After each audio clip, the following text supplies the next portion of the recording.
Alright, 2.1.3. Which term or terms of the sequence will have the value of 74?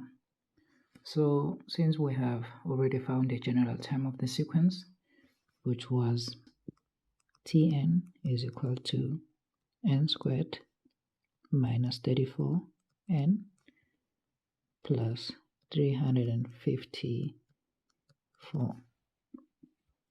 So in order to find which terms of the sequence will have the value of 74, we will have to substitute with a 74 here and have it equal to n squared minus 34n plus 354.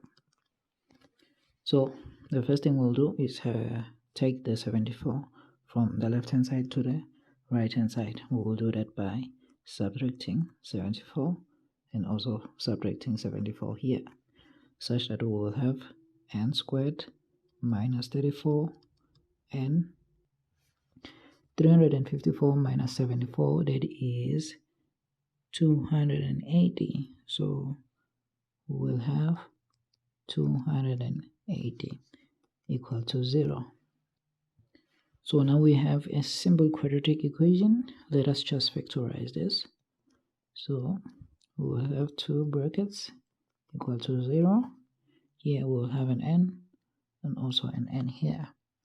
The factors of 280 that will give us an answer of 280 when we multiply them, and give us an answer of negative 34 when we add them.